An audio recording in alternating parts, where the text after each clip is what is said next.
Il y aura des TP, donc les séances de travaux pratiques seront réalisées en demi-groupe et dureront 2 heures. Par rapport à l'année dernière, il y aura moins de manipulation, plus d'analyse de documents, toujours dans l'optique de votre épreuve de fin d'année. Et les comptes rendus de TP ou les exercices que vous faites peuvent être ramassés et notés. Concernant la méthode de travail à la maison, cette année est une année importante en SVT. Alors, je vais vous donner quelques conseils. Ce n'est pas forcément la meilleure méthode. C'est une méthode qui fonctionne bien, en général. Je vous invite le soir même à réviser vos notions que vous avez vues au cours de la journée. Donc, revoir le cours à la fin de la journée. Commencer à l'apprendre, voir qu'est-ce qui vous pose problème. Ne pas hésiter à me demander justement rapidement ce qui vous a gêné dans le cours. Ensuite, le week-end, revoyez les notions que vous avez donc déjà vues le soir même et commencez à faire des exercices du livre. Alors, les exercices obligatoires en priorité, bien sûr. Et si vous avez du temps, complétez ces exercices par d'autres. Si jamais vous avez besoin de correction ou d'aide quand vous faites ces exercices, n'hésitez pas également à me demander. Je suis là pour vous aider. La veille d'un contrôle, revoyez les notions à connaître pour le contrôle. Là, c'est la révision, donc vous devez déjà avoir appris les notions. Juste les revoir et entraînez-vous, entre autres, avec des anabacs. Qui sait, peut-être que vous tomberez sur le sujet que je vais vous donner au contrôle. Puisque, comme je l'ai dit, lors des contrôles, je vous donne des questions qui sont tombées au baccalauréat. Alors, cette année, qu'est-ce que vous allez devoir apprendre pour votre épreuve du baccalauréat? 3 thèmes.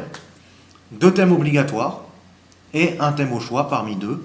J'ai choisi l'eau comme thème au choix, car selon moi, ce sera plus facile pour vous. Donc, quels sont les thèmes obligatoires? On commencera par du génotype au phénotype, application biotechnologique. Pour commencer cette partie, je vous demande de revoir ce qui a été fait en seconde concernant toute la partie ADN et unité du vivant. Les termes génotype et phénotype ont été vus, donc revoyez-les avant de venir en classe.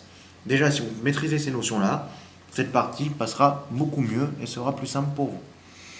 Alors, deuxième thème obligatoire, procréation. Cependant, il sera fait en troisième partie et non pas en deuxième. Pourquoi? Eh bien, ce sera en fin d'année que l'on fera procréation, car je ne serai pas le seul à intervenir sur ce cours. Je m'occuperai de la partie anatomie et également contrôle hormonal. Mais monsieur Leduc s'occupera de tout ce qui concerne la prévention, les MST, les moyens de contraception, etc. Donc on sera 2 profs à traiter la partie procréation. Le thème au choix, donc on fera comme deuxième partie, ce sera la ressource indispensable, l'eau, et je ne choisis pas de faire le bois, l'eau étant plus facile à traiter. On le fera donc en deuxième partie. Je vous parle du bac, maintenant je vais vous annoncer comment fonctionne cette épreuve de baccalauréat en SVT, cette épreuve anticipée de première ES. C'est une épreuve écrite, d'une durée d'1h30. Le coefficient, c'est 2. Bon, ce n'est pas votre plus fort coefficient, évidemment. Sinon, vous auriez choisi S si jamais vous vouliez avoir la SVT en fort coefficient. Ce qui n'empêche que gagner des points en première, ce sera toujours bénéfique pour le résultat final de votre bac. Donc, il y a un sujet en 2 parties. Donc, première partie, c'est thème obligatoire. Donc, parmi les 2 thèmes qu'on aura traités, la question portera dessus. Et l'autre partie, vous prendrez donc la question qui traite de votre thème au choix, c'est-à-dire du thème qui traitera de la ressource indispensable, l'eau. Pour chaque partie, donc pour la partie thème obligatoire et pour la partie thème au choix, eh bien, il y aura 2 ou 3 questions à partir de documents. Donc, ce sont des analyses de documents où vous devez répondre à des questions. Les réponses seront courtes et succinctes. Chaque partie est sur 20 points. Évidemment, pour la note finale, ce sera ramené, donc ça fait 40 points au total, ce qui correspond donc au coefficient 2. Si jamais vous voulez avoir une note sur 20, ce sera donc bien sûr à diviser par 2. Dans le cas où vous devez, en terminale, repasser l'oral de rattrapage, Voilà comment se présente l'épreuve orale de rattrapage en SVT. Elle dure 15 minutes. Vous aurez 15 minutes de préparation avant. Donc au total, ça fait 30 minutes. 15 minutes de préparation, 15 minutes de passage avec l'examinateur. Coefficient 2 toujours. Et vous aurez un sujet au choix parmi un thème obligatoire et un thème au choix. Donc vous choisissez votre sujet parmi les thèmes que l'on aura abordés. Et on vous posera une question qui s'appuie sur l'exploitation de documents. Voilà.